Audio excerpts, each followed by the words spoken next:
अस्सलामुअलैकुम students, welcome to my YouTube channel.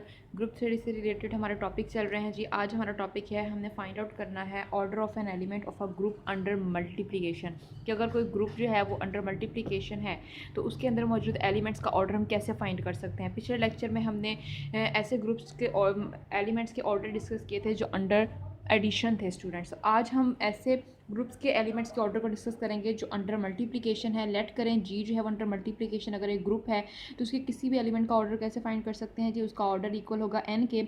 N यहाँ पर एक स्मॉलेस्ट पॉजिटिव इंटीजर होगा कि जब इस एन को इसकी पावर में लिखा जाएगा, x raise to power n ली जाएगी, तो उस ग्रुप की जो आइडेंटिटी होगी वो हमारे पास आंसर में आ जाएगी। तो इस x का ये n जो है वो ऑर्डर हो जाएगा, यानी x का ऑर्डर n कहलाएगा। अगर हमें कोई भी ऐसा n नहीं मिलता है कि जब हम इसे इसकी पावर में लिखें तो आइडेंटिटी एलिमेंट मिल जाए, तो फिर उस एलिमेंट का ऑर्डर इन्फिनिटी हो जाएगा स्टूडेंट। ठीक है, यानी कि हमारे पास अगर हमें कोई ऐसा पॉजिटिव स्मॉलेस्ट पॉजिटिव इंटीजर मिल जाए कि जब हम उसे इसकी पावर में लिखें तो इस ग्रुप की जो आइडेंटिटी हो वो आ जाए आंसर, तब उसका ऑर्डर वो ये n हो जाएगा, अदरवाइज उसका ऑर्डर इन्फिनिटी हो जाएगा स्टूडेंट्स। तो हम एग्जांपल करते हैं। हमें पता है नॉन ज़ीरो रियल नंबर्स जो हैं, यानी इसमें से अगर हम ज़ीरो को माइनस कर दें तो ये अंडर मल्टीप्लिकेशन जो है ये हमारे पास ग्रुप होता है। हमने ज़ीरो को माइनस क्यों किया था स्टूडेंट, उसकी रीज़न ये थी कि ज़ीरो का जो है मल्टीप्लिकेटिव इनवर्स जो है वह एग्जिस्ट नहीं करता। तो अब हम यहाँ पर इसका अगर कोई एलिमेंट लेते हैं उसका ऑर्डर फाइंड करने के लिए, जैसे मैं यहाँ पर वन लूँ तो वन की क्या पार यहाँ पर रखी रही है, यहाँ पर एन जो है वो हमारे पास क्या है, एन क्या होना चाहिए, वो स्मॉलेस्ट पॉजिटिव इंटीजर होना चाहिए। यानी पॉजिटिव इंटीजर्स क्या होते हैं जी, 1 2 3 एंड अप टू सोन। इनमें से ऐसी कोई स्मॉलेस्ट वैल्यू होनी चाहिए जब इसकी पार में रखी जाए जिसका आंसर वन आए। हमें पता है वन की पार इनमें से कोई भी एलिमेंट रखती है तो वन ही आएगा, लेकिन स्मॉलेस्ट कौन सा है इनमें से, वन। तो इसका मतलब वन की पार वन रखी जाए तो आंसर वन आएगा। तो इसका मतलब वन का जो ऑर्डर होगा वो हमारे पास वन आ जाएगा। इसी तरह से अगर हम रियल नंबर में से -1 को पिक करें तो -1 की अगर हम पार्ट 2 रख दें तो इसका आंसर 1 आ जाता है। 1 हम क्यों ले रहे हैं कि 1 इसकी हमारे पास क्या है, मल्टीप्लिकेटिव आइडेंटिटी है। यानी हमारे पास डेफिनेशन ये है कि ऐसा कोई स्मॉलेस्ट पॉजिटिव इंटीजर हो जब हम उस ग्रुप की किसी एलिमेंट की वो पार लें, उसका आंसर उस ग्रुप की आइडेंटिटी आना चाहिए। हमें पता है रियल नंबर्स के अंदर मल्टीप्लिकेशन जो मल्टीप्लिकेटिव आइडेंटिटी है वो 1 है। तो हमारे पास -1 की पार्ट 2 लेने से उसकी आइडेंटिटी आ रही है। इसका मतलब -1 का जो ऑर्डर है हमारे पास वो हमारे पास 2 है। अब 1 और -1 के अलावा और जितने भी एलिमेंट्स हैं रियल नंबर्स के, वो उन सब का ऑर्डर हमारे पास इनफाइनाइट होगा। क्यों इनफाइनाइट होगा, क्योंकि उनकी कुछ भी पावर हम रख देना। जैसे अगर फॉर एग्जांपल यहाँ से 2 पिक कर लिया जाए, 2 की कुछ भी पावर रख दी जाए, कोई भी एन रख दिया जाए, कभी भी 1 के इक्वल नहीं आएगा। इस तरह से 2 का ऑर्डर इन्फिनिटी हो जाएगा। इसी तरह से 1 और -1 के अलावा रियल नंबर के जितने भी एलिमेंट्स हैं उन सब का ऑर्डर इन्फिनिटी है, वो सब का ऑर्डर इनफाइनाइट है स्टूडेंट्स। ठीक है, उसके बाद हम नेक्स्ट और एग्जांपल करते हैं। नेक्स्ट ही हम एग्जांपल लेते हैं z over N Z asterisk. ये अंडर मल्टीप्लिकेशन ग्रुप था हमारे पास। ठीक है, इसके अगर हम कोई एलिमेंट लेते हैं, अगर हम n की वैल्यू रख देते हैं 6 तो ये आ जाएगा z ओवर 6z स्टैक। इसके अंदर एलिमेंट्स होंगे वो जो 6 के साथ रिलेटिवली प्राइम होंगे, तो वो हैं जी 1 एंड 5। तो अगर हम इसके अंदर देखें कि इसकी आइडेंटिटी क्या है, इसकी आइडेंटिटी एलिमेंट है जी इसका 1 की रेसिड्यू क्लास। तो हमें यहाँ पर अगर किसी भी एलिमेंट का इस सेट में से ऑर्डर फाइंड करना है तो हमें इसकी लिए वो पार्ट चाहिए कि जब इसकी पार्ट ली जाए तो इसका आंसर जो है वो 1 आना चाहिए। ठीक है, तो अगर हम 1 का ऑर्डर फाइंड करें तो 1 का ऑर्डर तो 1 ही होगा। अगर हम 5 का ऑर्डर फाइंड करें तो 5 की अगर हम पार्ट 2 रखते हैं तो 5 की पार्ट 2 रखने का मतलब है कि 5 की क्लास 2 टाइम्स मल्टीप्लाई हो रही है। और हमें पता है रेसिड्यू क्लासेस की मल्टीप्लिकेशन यहाँ पर n मॉडुलो पर होगी, तो यहाँ n 6 है तो ये मल्टीप्लिकेशन 6 मॉडुलो पे होगी। तो 5 को अब मल्टीप्लिकेशन कैसे करवाई जाती है रेसिड्यू क्लासेस की हम सीख चुके हैं पिछले क्लासेस में। तो 5 को 5 से मल्टीप्लाई करवाएंगे तो आंसर आएगा 25। फिर 25 को इस मॉडुलो n जो है, n की वैल्यू यहाँ पर 6 है, इसके ऊपर डिवाइड करवाएंगे तो क्या आ जाएगा स्टूडेंट, जब 25 को 6 पर डिवाइड करवाएंगे तो रिमाइंडर क्या आएगा, 6 4 द 24 और रिमाइंडर आ गया 1। तो रिमाइंडर जो आता है वो हम इसका आंसर लिखते हैं। रिमाइंडर 1 आ रहा है, इसका मतलब हमारे पास 5 की पार्ट 2 लेने से 1 की रेसिड्यू क्लास आ रही है स्टूडेंट्स। तो इसका मतलब 5 का ऑर्डर क्या हो जाएगा, 5 का ऑर्डर हो जाएगा जी 2। यानी 5 की पार अगर हम 2 लेते हैं तो हमारे पास इस ग्रुप की जो आइडेंटिटी है वो आ जाती है। इसी तरह अगर हम n की वैल्यू जो है वो हम रख लें जी 8, तो ये आ जाएगा z ओवर 8z स्टेरिक। इसके अंदर एलिमेंट्स होंगे 1 3 5 एंड 7। इसमें से कोई भी एलिमेंट उठाएं, उसका हमें ऑर्डर फाइंड करना हो। अगर मैं यहाँ से उठा लूँ जी 7, तो 7 की अगर हम पार्ट 2 रख दें तो इसका आंसर आएगा 49। 49 को जब 8 पर डिवाइड करवाएंगे तो 8 6 था 48, तो रिमाइंडर क्या बचेगा स्टूडेंट्स 1।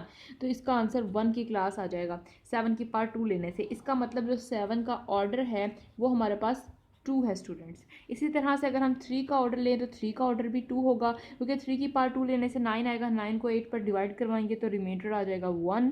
तो इसका मतलब 3 का ऑर्डर भी हमारे पास 2 है स्टूडेंट्स, ठीक है। तो उसके अलावा हम और एग्जांपल्स करते हैं।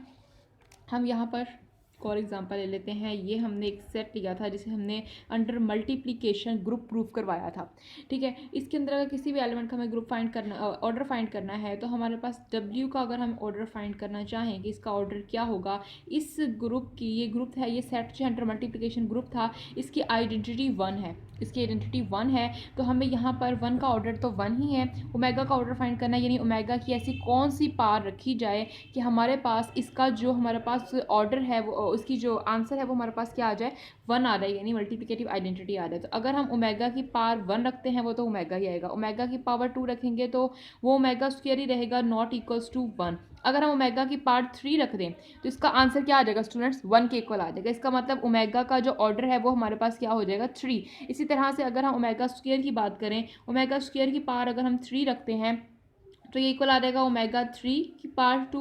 हम लिख सकते हैं इसे ऐसे, ओमेगा की क्यूब इक्वल आ जाएगा हमारे पास 1 के, तो 1 का स्क्वायर इक्वल्स टू 1। इसका मतलब ओमेगा स्क्वायर का ऑर्डर जो है वो इक्वल किसके आ जाएगा 3 के। ओमेगा का ऑर्डर भी 3 है और ओमेगा स्क्वायर का ऑर्डर भी 3 है। नेक्स्ट और एग्जाम्पल करते हैं। नेक्स्ट एग्जाम्पल ली हमने यहाँ पे 1 -1 आयोटा माइनस आयोटा। अब इसके अंदर ये अंडर मल्टीप्लिकेशन ग्रुप था ये सेट। अब 1 इसके अंदर मल्टीप्लिकेटिव इसकी आइडेंटिटी है, तो यहाँ पर आइडेंटिटी एलिमेंट है जी 1, तो 1 का ऑर्डर तो 1 ही है। -1 का अगर ऑर्डर फाइंड करना चाहें, -1 की पावर अगर हम 2 लेते हैं तो -1 multiply -1 which is equals to 1 which is equals to it's इसकी आइडेंटिटी के इक्वल आ गया है। अब देखा जाए तो -1 का ऑर्डर जो है वो है हमारे पास 2। इसी तरह से अगर हम आयोटा का ऑर्डर फाइंड करना चाहें तो आयोटा की पावर अगर हम 1 रखते हैं तो इक्वल आएगा आयोटा के ही, which is not equals to 1। Iota की पावर अगर 2 रखते हैं तो इक्वल आएगा -1 के, which is not equals to 1। Iota की पावर अगर 3 रखते हैं तो which is equals to minus iota आ जाएगा। तो ये भी हमारे पास 1 के इक्वल नहीं है। इसके बाद अगर हम आयोटा की पावर 4 रखते हैं तो इसका आंसर आ जाएगा हमारे पास 1। इसका आंसर 1 है, इसका मतलब आयोटा का जो ऑर्डर है वो हमारे पास क्या है स्टूडेंट्स 4 है। इसका ऑर्डर, आयोटा का ऑर्डर क्या है 4। इसके बाद अगर हम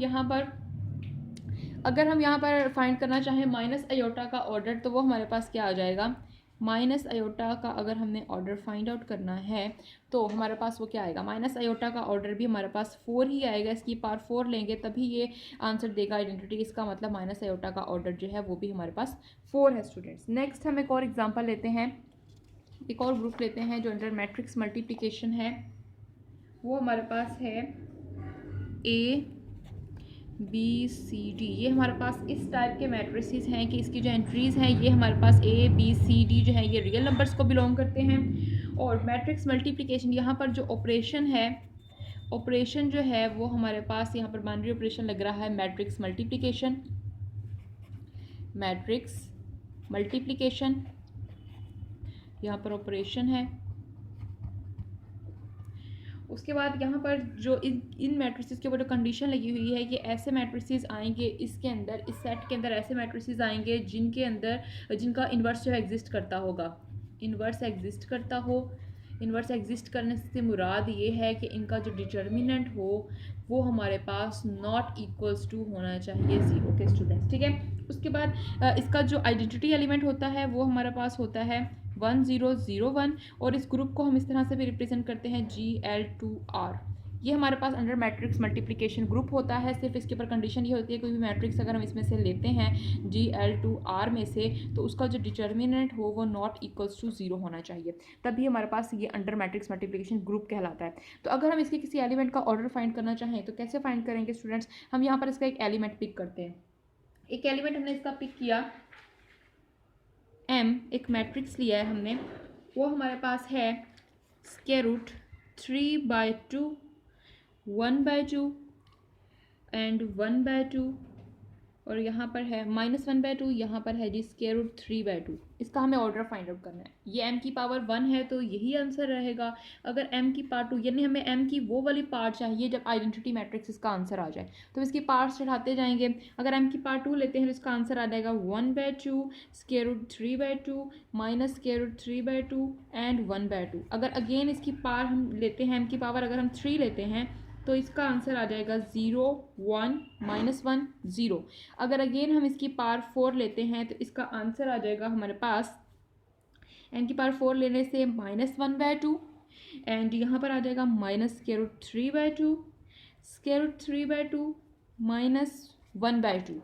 ठीक है, इसी तरह से अगर हम यहाँ पर इसका ऑर्डर इसका अगर हम पावर लेते हैं m की पावर 5, m⁻⁵, तो इसका आंसर आ जाएगा हमारे पास m⁻⁵ लेने से -√3/2 -1/2 1/2 -√3/2। m की पावर 6 लेने से इसका आंसर आता है -1 0 0 -1। m की पावर 7 लेने से इसका आंसर आ रहा है -√3/2 -1/2 1/2 -√3/2। m की पावर 8 लेने से इसका आंसर आता है -1/2 -√3/2 √3/2 -1/2। इसकी पार्ट्स तब तक लेते रहेंगे जब तक हमारे पास आइडेंटिटी मैट्रिक्स नहीं आ जाता। m⁻⁹ लेने से इसका आंसर आता है 0 -1 1 0। m⁻⁻10 लेने से आता है जी 1/2 -√3/2 √3/2 1/2।